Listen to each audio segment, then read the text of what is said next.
안녕하십니까. SPM 리서치의 김영지입니다.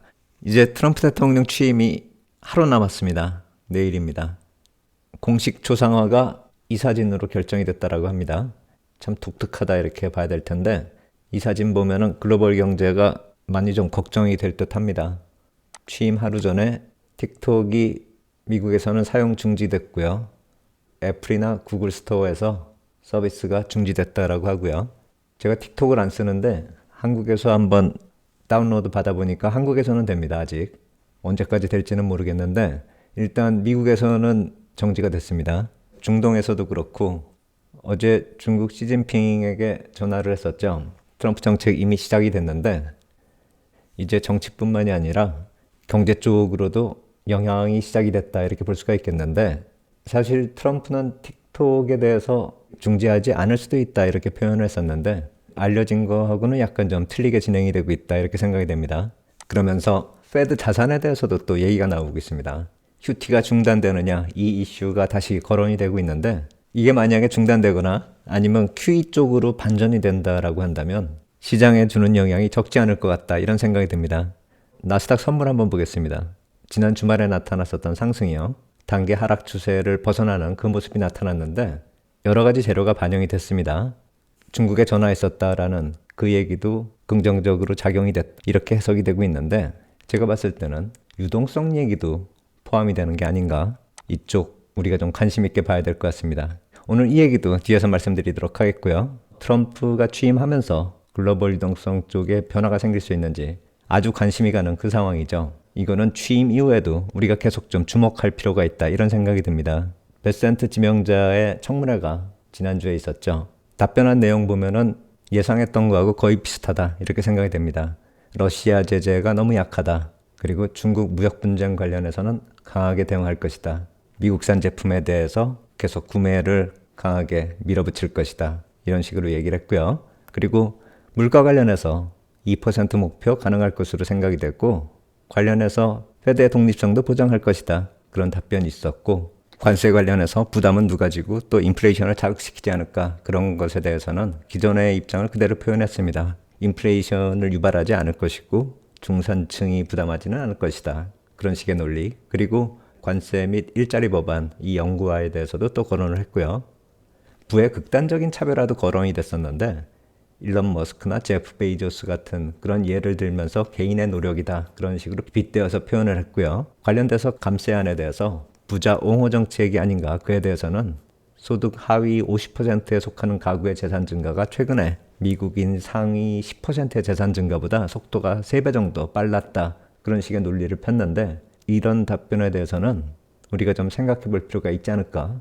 재산이 많은 사람의 10%하고 소득 하위 계층의 절대 자산이 많이 차이가 나잖아요.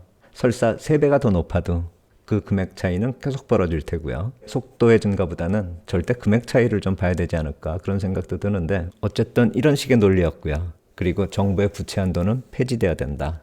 예상했었던 그런 내용이었다 이렇게 보시면 될 것 같아요. 트럼프의 선거 공약이나 그동안에 주장했었던 그 내용하고 뭐 거의 비슷하다 이렇게 보시면 될 것 같아요. 재무부 지명자니까 트럼프 정책하고 동행하는 거는 당연하다 이렇게 볼 수가 있겠죠. 그런데 제가 개인적으로 지난주에 이 청문회부터 이번 주 트럼프 대통령 취임식 이후에도 재무부 쪽에서 나오는 얘기는 계속 주목을 해야 될 것 같다 이렇게 말씀을 드리고 있는데 왜냐하면 글로벌 유동성 관련해 가지고 프라이머리 딜러들하고 협의를 계속할 것이기 때문입니다. 다음 주도 그렇고 그 다음 주에 이어지는 FOMC 회의 지나면서 재무부 분기 재정 계획이 확정이 되기 때문에 이쪽에 대해서는 우리가 좀 계속 관심을 가져야 되지 않을까 이렇게 생각이 됩니다. 그러면서 최근에 나오고 있는 얘기가 페드의 대차 대조표 얘기하고 QT 중단에 대한 얘기가 계속 나오고 있죠. 최근에 페드 인사 중에서는 존 윌리엄스 총재가 관련된 얘기를 했었는데 당장의 큰 변화는 없을 것이다 이렇게 얘기를 했었죠. 그런데 당장의 변화가 없다라는 것은 1월 FOMC 회의 때 변화가 없을 것이다 그런 식으로 좀 우리가 생각을 해야 될 것 같아요. 1월 FOMC 회의나 재무부 분기 재정 계획에서 당장의 변화가 생기진 않더라도 이제는 거론될 수 있는 그 타이밍이 아닐까 그것에 대해서 우리가 좀 생각해 볼 필요가 있다 이런 생각이 듭니다. 만약에 1월 말 2월 초에 있는 이러한 이벤트에서 그런 내용이 거론되기만 해도 시장에 영향을 줄 것이다 이렇게 생각이 되고 올해 안에 QT가 마무리되는 것은 거의 기정사실이기 때문에 계속 좀 주목할 필요가 있다라는 것이죠. 특히나 지금 RRP 잔고 보면 2022년 12월 이후로 최저 레벨로 떨어진 상태입니다. 1183억 달러 잔고가 뚝 떨어졌습니다. 이제 거의 제로를 향해서 가고 있다 이렇게 볼 수가 있는 것이죠. 그래서 이 QTA가 자꾸 나오는 겁니다. 이제는 QT 중단해야 되는 게 아닌가. 유동성에 압박을 줄 수 있고 과거에 나타났었던 이런 상황에서 순간적으로 단기 자금 시장에 충격을 줄 수 있지 않을까. 그러한 우려감이 나타나고 있는 것이고 그렇다면 QT 먼저 중단을 해야 되는 게 아니냐 그 얘기가 나오는 것이죠. 페드 자산 총액을 보면은 6조 8,340억 달러까지 줄어들었습니다. 최고치는 9조 달러 가까이 갔었죠. 지금 이 잔고는 팬데믹 당시에 급격히 늘어났었던 그 수준 이하로 이미 떨어진 상태입니다. 과거에 2008년 금융위기 때 늘어났었던 그 자산이 어디까지 QT가 됐었는가 이걸 생각해 본다면은 그거와 비교해 보면 이 위에서 끝나지 않을까 이렇게 생각이 됐었는데 이미 많이 줄어든 것이죠. 이걸 다 상환해야 되지 않는가 그러한 논리도 있을 수 있지만 제가 봤을 때는 2008년 금융위기 이후에 늘어난 이 금액하고요 2020년 팬데믹 때 늘어났었던 이 금액이요 이 금액들은 그 당시에 개인이나 기업의 부실이 페드 자산으로 유입됐다 이렇게 봐야죠. 유동성을 공급하면서 그 부실들을 메워버렸으니까요. 그렇다면 이 금액을 메우는 것은 사회적으로 부가가치가 형성이 되면서 그 부가가치가 이것을 해소시키면서 진행돼야죠. 한마디로 정부 재정하고 가계 부문하고요. 기업 부문이요. 이 세 주체를 놓고 봤을 때 기업이나 가계의 부실이 이 금액만큼 늘어났다. 정부 재정으로 넘어갔다. 이렇게 봐야 되죠. 어떻게 보면 오히려 부채 관리 측면에서는 그러한 흐름이 효과적으로 관리가 될 수 있는 그런 방법이다. 그렇게 주장하는 경우도 있는데 어느 게 옳은 것인지는 훗날 판별이 되겠죠. 미국 쪽은 이런 식으로 진행이 되고 있는데 다른 나라 같은 경우는 민간의 부실이 그냥 민간으로 남아있는 경우가 많죠. 과연 정부 재정적으로 집중이 돼버린 이런 경우가 효율적인 것인지 아니면 개개별로 해결하는 것이 옳은 것인지 효과적인 것인지 그건 나중에 따져볼 일이다 이렇게 생각이 됩니다. 그러다 보니까 부채한도 계속 증액해야 되는 것이고 부채한도 없애자 그런 논리도 나오는 것이죠. 그러한 상황에서 재무부가 IB들하고 프라이머리 딜러들하고 페드 QT 중단 여부에 대해서 논의를 시작했고요. 시장에서 나오는 얘기 보면은 MBS 매도 이후에 국채 매수에 대한 의견하고요. 그렇다면 듀레이션이 얼마가 되는 국채를 매수하는 것이 시장 영향에 긍정적으로 작용이 될 수 있을까?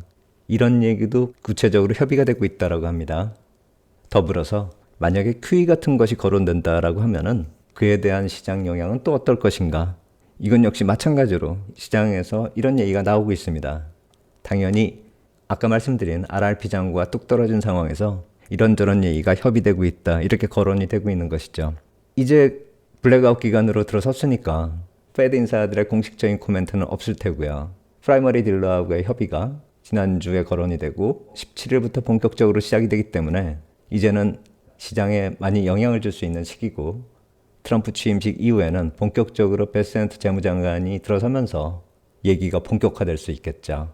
시장에서 나오고 있는 얘기, 이런 얘기들은 어쩌면 베센트 장관 이전 옐런 장관의 생각일 수도 있죠.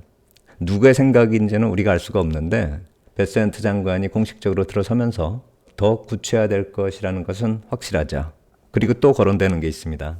미 국채에 대한 해외 수요, 이것에 대해서 또 거론이 되기 시작합니다. 11월 기준으로 미 국채에 대해서 외국인 지분율을 또 국가별로 찾아보면 이런 식으로 나옵니다. 아직도 일본이 가장 많고요. 이제 중국하고 영국이 차이가 거의 없습니다. 중국 보유량이 7,686억 달러고 영국이 7,656억 달러. 별 차이 없죠. 11월에 증감을 보면 더더욱이나 영국이 많이 늘어났죠. 이 차이로 한 달 더 진행이 되면 이제 영국이 일본 다음으로 미국채를 많이 보유하겠죠. 중국이 3등으로 떨어지고요. 중국이 미국을 압박할 수 있는 그런 영향력이 점차 감소되고 있는 것이 아닌가 그렇게 생각이 되고요.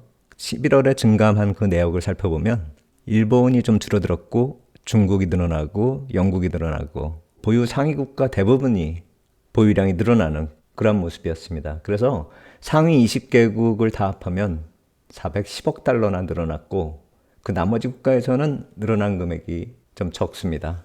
그래서 전체 보유 금액도 많이 늘어났고요. 하지만 총액을 보면 최고치를 기록했었던 9월보다는 약간 좀 줄어든 상태입니다.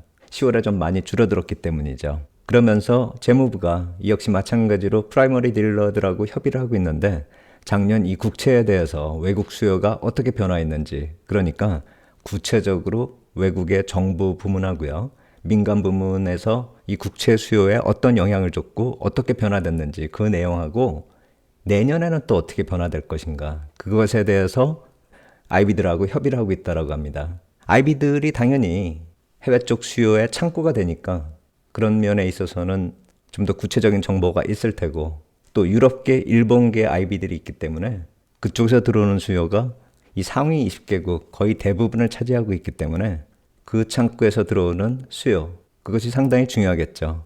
그 의견들이 교환되고 있고 다음 주에도 진행이 되고 재무부 분기 재정 계획에 또 반영이 되겠죠. 그러한 점들이 지난주 후반에 미국 주식시장에도 반영이 된 게 아닌가, 글로벌 유동성의 변화가 어느 정도 반영이 된 게 아닌가, 여러 가지 재료가 있었지만 그러한 재료들도 시장에 반영이 된 게 아닌가, 그런 생각이 듭니다.